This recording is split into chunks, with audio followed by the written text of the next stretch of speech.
Film आई थी बाहुबली, आप सब ने देखी होगी, काफ़ी सुपरहिट रही थी, करोड़ों की आमदनी हुई थी। उसका सिक्वल आया बाहुबली 2।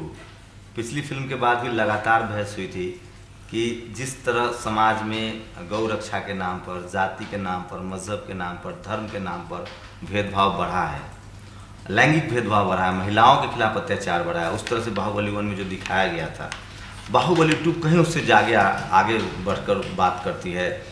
और जो बाहुबली के डायरेक्टर हैं, उन्होंने एक बहुत ही खेदजनक एक अपना ट्विटर पर बयान जारी किया है, सोशल साइट्स पर लिखा है।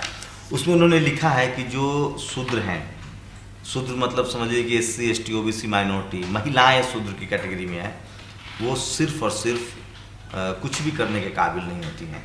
और बहुत ही घिनौना तरीके से लिया, we learn the caste system from the Manusmriti was based on lifestyle and not by birth. ये डायरेक्टर जो हैं इस फिल्म के, वो राजा मौली, वो कहते हैं कि मैंने मनुस्मृति के बारे में सुना है कि मनुस्मृति जो है वो बाय कास्ट जो सिस्टम है वो बाय बर्थ नहीं है, अकॉर्डिंग टू वर्क है। बहुत ही घृणित विचार है ये। इस देश में SC ST एक्ट है।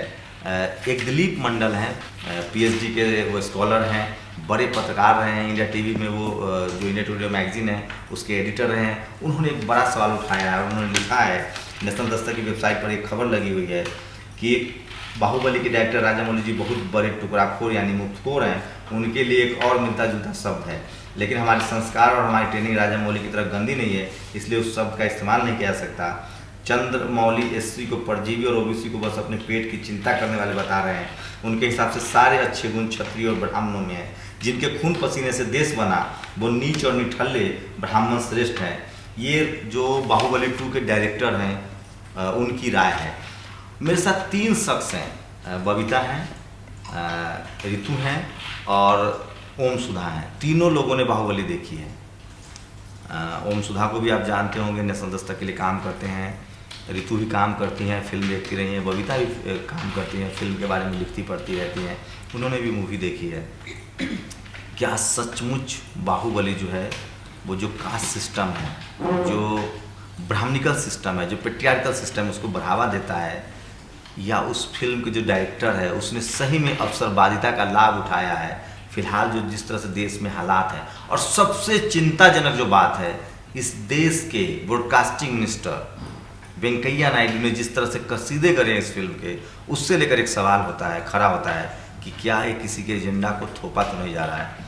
क्या लग रहा है, आपने ये मूवी देखी है, क्या लग रहा है कि ये मूवी भारत में एक लंबा इतिहास रहा है, जब दुनिया में रिवॉल्यूशन हो रहा था, महिलाओं के खिलाफ उत्पीड़न के खिलाफ लड़ाई चल रही थी, अपने यहाँ राजा हरिश्चंद्र जैसी फिल्में बन रही थी, और जो बड़े बड़े नाम चीने में नाम नहीं लूँगा, लोगों की भावनाएं हाथ होती है। उसी की ये जो बाहुबली 2 है वो कहीं ना कहीं जाति विशेष, खासकर SC ST OBC के लोगों को नीचे दिखा रही है ये फिल्म। देखिए, अगर इसकी कमाई को देखें और इसका पहला जो पार्ट था बाहुबली, उसमें भी बहुत सारी ऐसी चीज़ें थी, जैसे कि जो एक सीन होता है, लड़का जो हीरो है वो लड़की के साथ ज़बरदस्ती करता है, उसका रेप करता है 10-15 मिनट, लड़की उसका अपोज करती है, उसके बावजूद वो उसके साथ ज़बरदस्ती करता है। अल्टीमेटली ये इस्टेब्लिश कर दिया जाता है कि लड़की मान गई। ये तो सारे हिंदी फिल्मों में होता है, लड़का पीछा करता है। और जैसा आपने कहा कि अवसरवाद की बात, लेकिन ये शुरू से ऐसा होता रहा है, ऐसा नहीं है कि पहली फिल्म है। बाहुबली 2 में क्या है, कास्टिज्म को लेकर क्या एक बार फिर से बहस चल रही है? हाँ बिल्कुल, जो बाहुबली 2 है उसमें सीधा सीधा इतना पूरी फिल्म में एक कर्मकांड को लेके और जो धर्म को लेके, एक ही धर्म की जो जिस तरह से दिखाया जा रहा है उसमें, हाँ, कर्मकांड का इतना ज़्यादा, मतलब आप यकीन ही नहीं कर सकते हैं। ऐसे ऐसे सीन हैं कि जो बिल्कुल, जैसे एक दो बताइए। जैसे कि एक जब वो बच्चा पैदा होता है तो उससे कहता है कि तू मेरे से वादा कर कि इसकी पूरी रक्षा करेगा साम्राज्य की। तो बच्चा जो पैदा हुआ है वो कैसे समझ सकता है, लेकिन ऐसा दिखाया जाता है कि बच्चा हाथ दे रहा है, वादा कर रहा है। तो मतलब ये बिल्कुल ही, मतलब यकीन नहीं कर सकते, ये तो बिल्कुल ये दिखाया जा रहा है कि नहीं, तो ये तो भारत है ना, यहाँ तो गर्भ में मन्नू ने सीख लिया था लड़ना, और उसके बाद यहाँ पे प्लास्टिक सर्जरी, गणेश को हाथी का सिर लगा दिया गया था। तो आप मैथोलॉजी को एस्टेब्लिश करने की कोशिश की गई। बिल्कुल, वो इतना स्लोली आपको दिया जा रहा है। तो ठीक है, फिक्शन जो है वो इसी तरह से बनता है। फिक्शन बनाने का थोड़ा भी फर्क होता है। आप कहानी गढ़ना अलग चीज है, लेकिन उसको धर्म की तरफ मोड़ना, उसमें कर्मकांड। क्या लगता है जाति विशेष को नीचे दिखाने की कोशिश की गई? किस जाति कास्ट की अगर बात करेंगे, मेरा ऐसा मानना है, मैंने जिस नज़रिए से देखा है, हो सकता है दूसरे लोग उसको कहीं किसी और नज़र से देख रहे हो, कोई और अलग नज़र से देख रहे हो, लेकिन मेरा जो नज़रिया जो मैंने देखा है, उसमें कुछ भी ऐसा नहीं है जो फिल्म को ऐसा लगे कि फिल्म में कुछ खराब। क्या लगता है आपको? खराब जो फिल्म पूरी ही कास्ट बेस्ड है। उसमें एक कैरेक्टर है कटप्पा, जो एक बहुत बहस भी चली थी कटप्पा को लेके। उसमें कटप्पा गुलाम दिखाया गया है, और गुलामी सबको पता है कि जो मनुस्मृति में है वो गुलामी एक वर्ण व्यवस्था के आधार पर शूद्रों में के हिस्से थी, और शूद्रों को गुलाम बनाया गया था। और जिस तरह से वो जो डायरेक्टर हैं वो लिखते हैं कि जो अछूत हैं, अछूत जो हैं वो तो एकदम से है ना पैरासाइट्स हैं, मतलब कुछ भी नहीं करते हैं, वो दूसरे पे ही डिपेंड है, वो अपना कुछ नहीं करते। और जो शूद्र है वो अपनी चिंता कर, सिर्फ अपना पेट भरता रहे, और जो 3 वर्ण हैं उनका महिमा मंडन कर रहे हैं। तो उसी के अकॉर्डिंग अगर हम देखें, गुलाम शूद्र होते थे तो बनाया गया उन्हें। तो जो कटप्पा को वो कहते हैं कि आप तेज आवाज़ में बात मत करिए, अगर आप तेज आवाज़ में बात करेंगे। फिल्म को लेकर बहुत बातें होती हैं। संजय लीला भंसाली को थप्पड़ लगा था कि एक जाति विशेष के उन्होंने कैरेक्टर दिखाया था जिसमें मुगलों से संबंध थे। फिल्म को लेकर हमेशा विवाद होता रहा है, लेकिन क्या बाहुबली पर कोई विवाद नहीं हुआ? ऐसी कहीं रोकथाम नहीं? मैं भी अभिव्यक्ति की स्वतंत्रता का पक्षधर हूँ। हर डायरेक्टर को हक है कि वो फिल्में बनाए, लेकिन सबसे बड़ा एक सवाल खड़ा होता है कि भारत एक ऐसा देश जहाँ जातीय व्यवस्था के, जाति के नाम पर शोषण हुआ है। करोड़ों करोड़ लोग आज भी न्यूनतम आवश्यकता की पूर्ति नहीं कर पा रहे हैं, उनके हिस्से ज़मीन नहीं है, बिजनेस नहीं है। क्या एक बार फिर से जो, चाहे वो मिडिल ईस्ट हो, अमेरिका हो, अफ्रीका हो, भारत में जिस तरह से राइट विंग जिसको कहते हैं, धर्म के प्रति जो कट्टरता बढ़ रहा है, कहीं उसे भुनाने की कोशिश तो नहीं है? बबीता, आपने भी ये फिल्म देखी है एक दर्शक के तौर पे, और आप चूँकि फिल्मों के बारे में खबरें लगाती हैं, तो क्या लगता है कि शुद्ध रूप से ये एक मार्केटिंग वाली फिल्म है, पैसे कमाने के लिए बनाया गया है, या कोई मैसेज भी है इसमें, चाहे वो महिलाओं के लिए हो, चाहे राजाओं के लिए हो? पैसा कमाने की तो फिल्म है ही, क्योंकि जिस तरह से इसमें साउंड इफेक्ट, जो भी चीज़ें दिखाई गई है, बहुत बारीकी से इसमें काम किया गया है। और आपने बात की कि इस फिल्म में जो कैरेक्टर, कोई मैसेज नहीं, मैसेज है कि घर का जो राजा होगा वो बेटा ही होगा।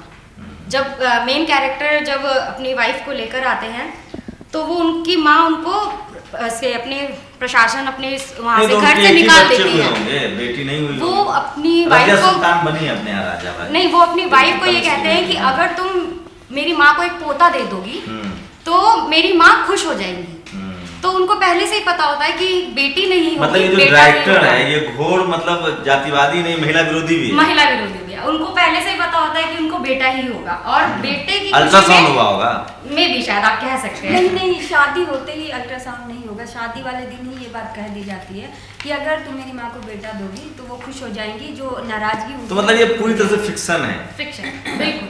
और चीज़ें हैं इसमें बहुत सारी कि आप दिखाया जाता है कि किस तरह से इसमें एक लड़ाई होती है जो बहुत ही काले लोग, जिन्हें राक्षस बता दिया गया है कि हम ये राक्षस है, इनको मारेंगे तो हम इससे जीत जाएंगे, उससे जीत जाएंगे। उनको भी इतने तरीके से आप कहेंगे कि अगर आप देखेंगे कुछ तो अच्छा होगा फिल्म में। आप लोग सिर्फ फिल्म का तो अगर मैं दर्शक के तौर पर देखने गई थी, मुझे फिल्म का अगर सिर्फ एक नॉर्मल दर्शक के रूप में बताऊं तो फिल्म का साउंड, डायरेक्शन, नॉर्मल दर्शक आपके देश में साउंड और डायरेक्शन समझता है क्या? क्यों नहीं समझेगा? आप जाके पूछिए तो आपको सब यही बोलेंगे कि इस फिल्म का साउंड बहुत बेहतरीन है। इस फिल्म में जिस तरह से दिखाया गया है, कैमरे का मुंह, बोलेंगे कि ये जा रहा है, जब प्रभास की एंट्री होती है, जब वो लड़ाई के लिए जाता है तो उसको पब्लिक छूती है, जो जनता है, उनकी प्रजा है, उस टाइम पे जो साउंड आता है आपको लगता है कि आज के समय में राजा के घर से राजा पैदा हुई तो डेमोक्रेसी है, इस तरह की फिल्मों का महिमा मंडन करना आपको लगता नहीं कि एक ऐसे समाज में जब अभी राइट विंग का इतना उफान है, लोगों को बोलने पर पाबंदी है, खाने पर पाबंदी लगाई जा रही है, किसी एक मजहब को इस तरह से प्रोजेक्ट करना एक खतरे के संकेत हैं और जिस तरह से लोग टूट रहे हैं, क्योंकि फिल्म जो है वो समाज का आईना होता है। क्या आपका समाज उस दिशा में लौटने की कोशिश कर रहा है? अगर मैं एक दर्शक के तौर पर बोलूँगी तो नहीं, लेकिन हाँ अगर मैं इस फिल्म को एक तरीके से अगर देखूँ तो हाँ इसमें क्या आप लोग हॉल में सिनेमा देख रहे थे, कोई जयकारा कोई नारा भी लगा, ऐसा भी था? इसमें ये वही जयकारा तो नहीं था, लेकिन जो राष्ट्रगान था वो बजा था। नहीं, राष्ट्रगान तो मैंडेटरी है, वो तो कोर्ट का फैसला है। नहीं, जब मैंने शोभा डे की एक किताब पढ़ी थी, स्टाइलिश नाइट। उन्होंने लिखा था, शोभा डे फिल्मों पर लंबे समय से लिखती रही हैं और बड़ी संपादक रही है। स्टाइलिश नाइट में उन्होंने लिखा था कि भारतीय जो डायरेक्टर होते हैं वो बहुत होशियार होते हैं। इतना लाउड म्यूजिक होता है फिल्म की ओपनिंग के समय कि आपके सोचने की क्षमता को कुंद कर दिया जाता है, ताकि बाकी जो फिल्म है वो आप हंसी में या रोकर देख ले, दिमाग न लगाएं। मुझे नहीं पता शोभा डे ने बात क्यों लिखी थी। आपने भी देखी है ये फिल्म, आप क्या लग रहा है कि एक बार फिर से वो दौर आ रहा है जब हम धार्मिक कट्टरता, कर्मकांड और राजा के घर राजा पैदा होगा, इस कंसेप्ट को एस्टेब्लिश करने की कोशिश लग रही है और सरकार जानबूझकर इस फिल्म को और महिमा मंडित कर रही है उसको। बहुत जिस तरह से वेंकैया नायडू ने लगातार बैक टू बैक 3 ट्वीट किए हैं, क्या लग रहा है कि ये जो कहीं ना कहीं एक कोशिश है कि फिर से वो जिसको लोग सवर्ण काल कहते हैं, स्वर्ण काल नहीं कहता है, उसको सवर्ण काल है, पुष्प संमित्र, वही कोशिश है ये सब। इसकी शुरुआत हम वहाँ से करेंगे जहाँ बबीता अभी बता रही थी कि जिन काले लोगों को दिखाया गया था वो असल में वो द्रविड़ों की प्रजाति जो है उनको दिखाया गया है और उनको कालके कहा गया है। और वो जो भाषा बोलते हैं फिल्म में वो किलकिली भाषा है, जो एक तमिल भाषा थी, ब्रूटिश इस नाम की भाषा थी, उसी में हाँ उसको कन्वर्ट करके कल जो है द क्विंट में ये रिपोर्ट आई है, पूरी एक रिपोर्ट आई है उसमें उसको दिखाया गया। तो ये जो काले लोगों को दिखाया गया है बहुत क्रूर दिखाया गया है, बहुत हिंसक दिखाया गया है, उनको राक्षस दिखाया गया है, ये असल में यहाँ के मूल निवासी हैं। और इस फिल्म को अगर आप मेरी दृष्टि से जब मैंने कल फिल्म देखा, ये मुझे पूरा लगा कि आर्यन सुपरमेसी स्थापित करने की फिल्म है। और आर्यन सुपरमेसी स्थापित करने के लिए उसके इर्द गिर्द जितना ताना बाना बुना जाना चाहिए, धार्मिक अंधविश्वास का, कट्टरता का, ये सब तमाम चीज़ें औरतों पर किस तरह से जो इस फिल्म का एक पहलू सकारात्मक पहलू यह है कि तमाम ये फिल्म जो है तमाम जातिवादी है, औरत विरोधी भी है, लेकिन उसके बावजूद इस फिल्म की एक खासियत है, इस फिल्म की जो शिवगामी जो रानी है, महारानी है, उसको कितना मजबूत दिखाया गया है। इस फिल्म की जो नायिका है उसको अनुष्का शेट्टी, उसको कितना स्ट्रॉन्ग कैरेक्टर है, दोनों शिवागामी का कैरेक्टर आप देखिए पूरी फिल्म में कितना स्ट्रॉन्ग कैरेक्टर है। ये इस फिल्म का एक सकारात्मक पहलू है। लेकिन यह फिल्म जैसे जैसे आगे बढ़ती है अपने हर फ्रेम में आर्यन सुपरमेसी को आगे बढ़ाती है और पूरी तरह से जो मनुवादी व्यवस्था थी आर्यन सुपरमेसी वाली, उस व्यवस्था को स्थापित करने के लिए यह फिल्म एक मजबूत कड़ी है। और जो राजा मौली हैं उनका जो ट्वीट है, जो फेसबुक स्टेटस है, जिस तरह से उसको लेकर बहसें तेज हुई है, वो सब कुछ उसी के इर्द गिर्द है। वो मनुस्मृति से प्रभावित निर्देशक है, तो आर्यन सुपरमेसी की बात कर रहा है, कौन सी बड़ी बात? तो आपके समाज में इतना अम्बेडकराइट्स हैं, इतने आंदोलन हुए हैं, जिस तरह से भीड़ जो है, क्या लग रहा है जो सवर्ण समाज है वो इस फिल्म को अपने वैभव काल की तरह देख रहा है और इसलिए लोग टूट रहे हैं? बिल्कुल, ये तो हम लोगों असल में बाबा साहब ने 1936 में ही लिख दिया था कि भारत जो है बीमार लोगों का देश है।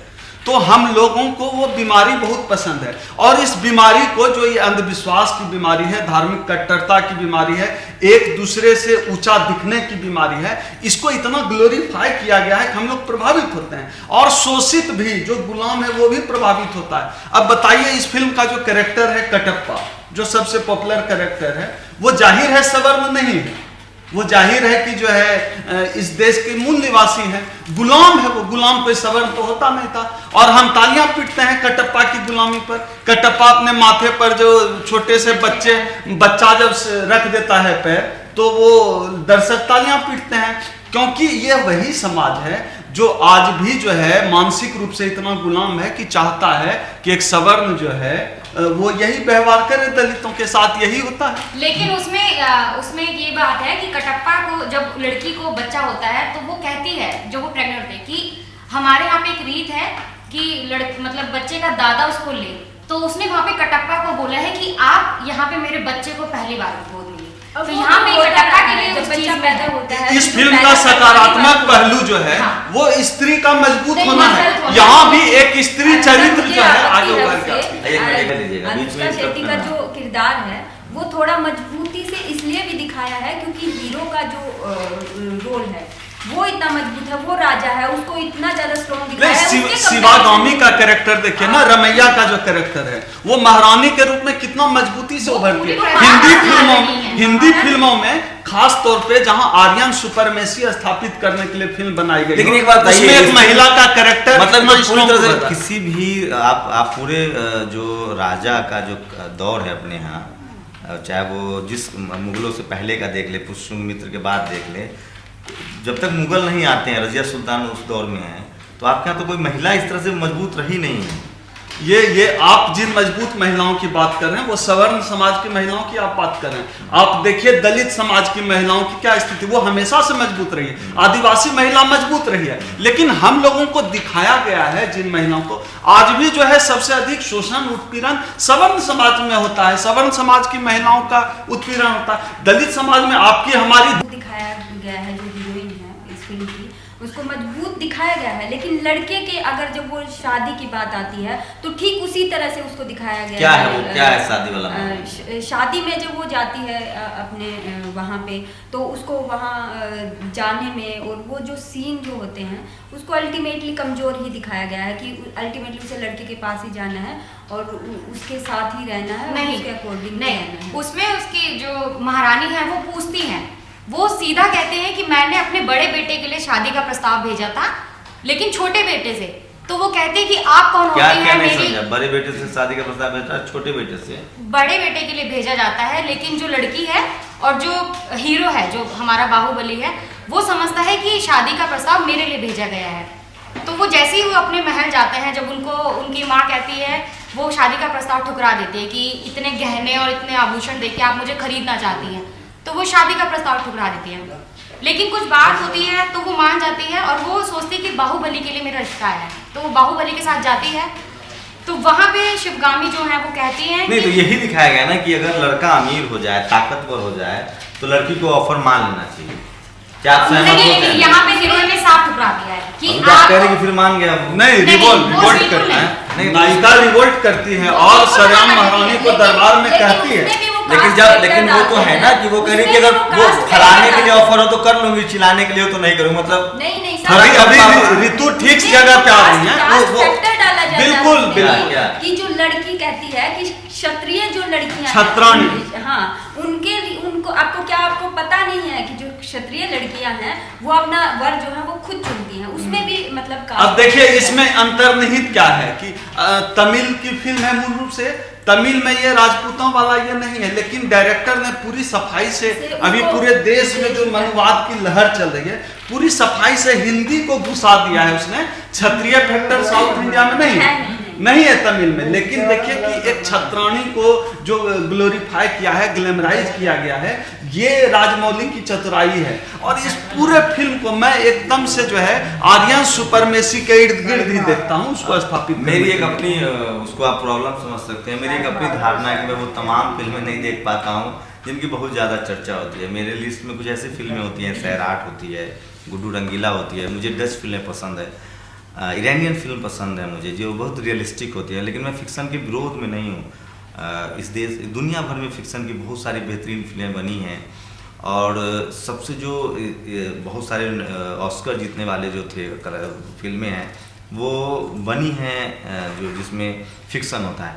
लेकिन एक सवाल खड़ा होता है कि भारत में जो व्यवस्था थी, जो जाति, मजहब और लैंगिक भेदभाव है, फिल्म समाज का आईना होता है। इस देश में फिल्मों ने बहुत बेड़ा गर्क भी किया है। वो दौर याद कीजिए जब मनमोहन देसाई और सलीम जावेद का दौर था, हीरो को गोली लगती है, हीरो मंदिर जाता है, फूल गिरता है और वो ठीक हो जाता है।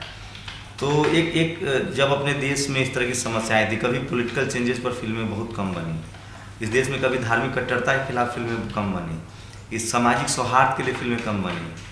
तो एक पूरा जो कब्जा है साहित्य पर, जो फिल्मों पर, जो बड़ा माध्यम है, कम्युनिकेशन का माध्यम, उस पर इस देश में एक बड़ी विडंबना है कि उस पर एक अपर कास्ट जिसको हम कहते हैं सवर्ण समाज का कब्जा है, और वो अपनी चीज़ों से अपनी बातों को रखते रहे। लेकिन अब जब हालात बिल्कुल बदले हैं, ऐसे दौर में जब हालात इतने, परिस्थितियाँ इतनी तकलीफदेह हो गई हैं, लोगों को घर में इस बात के लिए मारा जा रहा है कि आप क्या खाने वाले थे, आपके फ्रिज में क्या है, लोगों को इसलिए मारा जा रहा है कि आपने फलाने भगवान के बारे में बोला कि नहीं, या मेरे मजहब के बारे में बोला कि नहीं।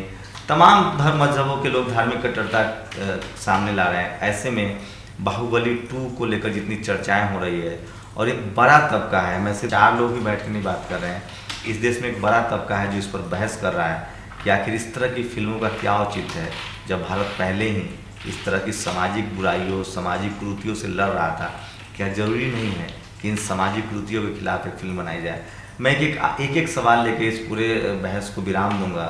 फिल्म देखना आपका अधिकार है, आप ज़रूर देखिए, लेकिन ये भी ज़रूर देखिए कि जिस समय समाज को बदलने की ज़रूरत है, जिस समय समाज संघर्ष कर रहा है, उसमें अगर आपको थोपा जा रहा है पर कोई बात, आपको फिर से उस दौर में ले जाया जा रहा है जिस दौर में चाहे वो महिलाओं के विरुद्ध बात हो, चाहे वो जातिगत बात हो, चाहे लोगों के सर काटने की बात हो, उसे कैसे जायज़ ठहरा सकता है?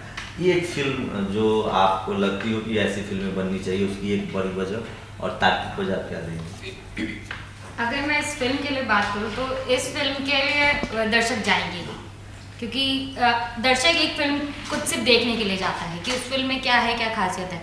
फिल्म पहले की चर्चा हुई थी, उसके बाद लोगों में आपको लगता है कि दर्शक कुंद होकर जाता है, उसे कुछ भी हम तो दिखा देंगे और वो देख ले आओ? एक राय तो बनती है, एक समझ तो बनती है फिल्मों से, वो लोगों की समझ। मैं अपने जनरेशन में मैंने अजय देवगन की फिल्में देखी, मैं उसकी तरफ से हेयर स्टाइल रखने लगा था।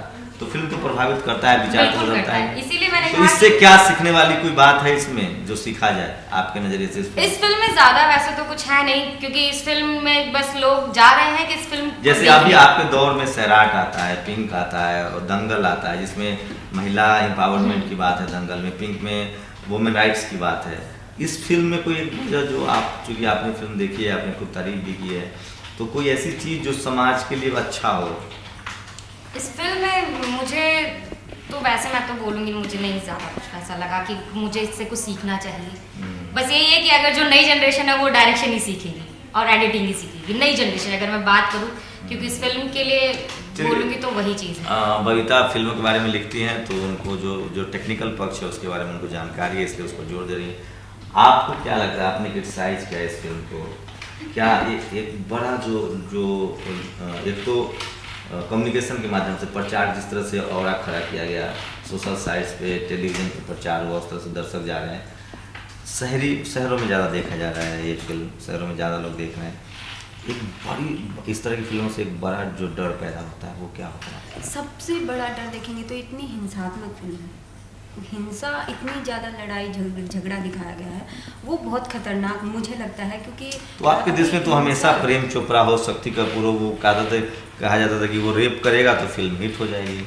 हाँ, वो तो एक रहा ही है। दर्शक जो है वो उस तरह से ही इतना इंसेंसिटिव हो जाता है कि जो संविधान होने के बाद मनुस्मृति की बात खुले में की जा रही है, और दर्शक है वो इतना इंसेंसिटिव होके बैठता है, उसे फ़र्क ही नहीं पड़ता कि कहा जा रहा है कि गुलाम हो, और अगर ऊंची आवाज़ में बात करो कि तुम्हारी जुबान काट दी जाती है। ये फिल्म का डायलॉग है। आप सोचिए कि मतलब कहीं कोई रिएक्शन नहीं है, कहीं किसी को कोई आपत्ति नहीं है, किसी को कोई प्रॉब्लम नहीं है। तो आपको लगता है कि सवर्ण समाज को मतलब सवर्ण समाज का वो गौरवमय अतीत जिसको वो कहते हैं, हो सकता है उसको याद दिलाने की शायद जो न्यू जनरेशन है वो इस बात को नहीं भी समझ रहे, अगर 1% हम मान भी लें, लेकिन क्यों उसको दिक्कत नहीं है कि ऐसे क्यों खुले में बोला जा रहा है? क्या जुबान काटना मतलब वो भी सिर्फ इसलिए कि आप तेज बोल देंगे? तो सोचने वाली बात है। बहुत गंभीर विषय। आपको हो सकता है चर्चा लगे कि बेमतलब की चर्चा, लेकिन बहुत जरूरी है। फिल्मों का बहुत प्रभाव होता है दुनिया में। पूरे यूरोप में, फ्रांस में जो महिलाओं के अधिकार की क्रांति हुई है वो फिल्मों से आके निकले थी। आप ईरान की फिल्में देखें, डच फिल्में देखें, आप फ्रांस की फिल्में देखें, आप बहुत सारे ऐसी फिल्में हैं जिसने समाज पे बहुत प्रभाव डाला है। बाहुबली चूँकि इतनी बड़ी हिट हो रही है, इतनी लोग इतनी बातें करें, तो बहुत ज़रूरी है कि वो फिल्म के सकारात्मक क्या है, नकारात्मक क्या, उस पर बात की जाए। डॉक्टर ओम सुधा, आपके नज़र में क्या लग रहा है कि इस फिल्म में कुछ भी पॉजिटिव नहीं है, या फिर एक जाति की सुपरमेसी है सिर्फ? नहीं, मैं तो पूरे फिल्म को वही आर्यन सुपरमेसी की दृष्टि से देखते हुए मैं एक्शन फिल्में पसंद करता हूँ हॉलीवुड की, और एक्शन फिल्म के रूप में देखने में कोई बुराई नहीं है। बाकी जो फिल्म है उसका कास्टिस्ट अप्रोच जो है, एंटी वुमेन है, एंटी कास्टिस्ट है, कलर को कैसे दिखाया गया है, जो यहाँ के मूल निवासी हैं उनको किस तरह से दिखाया गया, और ये सब जो है आर्यन सुपरमेसी के इर्द गिर्द है। और फिल्मों का प्रभाव तो पड़ता ही है समाज में। इस भारत में ने जो है राम को समझा है, रामायण देख के, रामानंद सागर वाले रामायण को देख के राम को समझा इस देश में, तो बड़ा प्रभाव तो है ही उनका ये जो दृश्य माध्यम है। लेकिन उसके बावजूद आपके यहाँ देखिए बहस तो शुरू हो ही गई। यहाँ हम आप बहस कर रहे हैं ना, तो बहस तो होगी ही। ये देखिए जहाँ अच्छी बात है ठीक है, लेकिन जहाँ ये लोग गड़बड़ी करेंगे हम लोग काम भी हम बैठेंगे। मैंने खुद फिल्म देखी नहीं है, इसलिए मैं इस पर ज़्यादा कोई ओपिनियन नहीं बना सकता, लेकिन जिस तरह के मुझे रिपोर्ट्स मिले, मैं पढ़ता बहुत ज़्यादा हूँ फिल्मों के बारे में, मैंने बहुत सारे रिव्यू पढ़े हैं, जो बहुत सारे सोशल साइंटिस्टों ने इस फिल्म के बारे में कहा है। अरविंद से मेरी बात हुई, दिलीप मंडल से मेरी बात हुई, और इन तमाम लोगों ने कहा कि आज के दौर में, एक RSS के मेरे बड़े घनिष्ठ मित्र हैं, उन्होंने कहा कि बीजेपी इसलिए जीतती है, वो समझ में आने लगा है क्योंकि बाहुबली 2 जैसी फिल्में अब सुपरहिट होने लगी है। तो कहीं आपका समाज, जब बात हो रही थी इक्वालिटी की, बराबरी के हक की, महिला अधिकारों की, उस दौर में इस तरह की फिल्मों का सुपरहिट होना, इसे सिर्फ फिक्शन कह के आप टाल नहीं सकते हैं। कहीं ना कहीं हमारे मन में जातिवाद आज भी पल रहा है, कहीं ना कहीं हमारे मन में मर्दवाद आज भी पल रहा है, और कहीं ना कहीं हमारे दिमाग में मज़हब की जो कुलीनता है, जो श्रेष्ठता का भाव है, वो भी पल रहा है। और शायद यही वजह है कि इस तरह की तमाम फिल्में आती है और हिट होती है। और एक समाज वैज्ञानिक के नाते, एक बेहतर समाज के नाते, आप ऐसे देश में रह रहे हैं जहाँ हर कदम पर दंगा है, हर कदम पर भेदभाव है, और हर कदम पर शोषण है। उसके बाद भी ये कोई आता है और इस तरह का फिक्सन रच के जाता है, और हम उसे स्वर्णिम काल कह के देखते भी हैं, अप्रिसिएट भी करते हैं, और चीज़ों को भूल जाते हैं। आप फिल्म देखने के शौकीन हैं तो ज़रूर देखिए, लेकिन अपने दिमाग को खून मत कीजिए, और ज़रूर देखिए कि कहीं डायरेक्टर जो है वो शोर सुना के आपके सोचने की शक्ति को ख़त्म तो नहीं कर रहा है। आगे भी कोई ऐसी फिल्म आएगी, हम उस पर ज़रूर बहस करेंगे, और फिल्म के दोनों पक्ष होते हैं, ये आप तय कीजिए कि आखिर आपको क्या देखना है। शंभू कुमार सिंह, नेशनल दस्तक।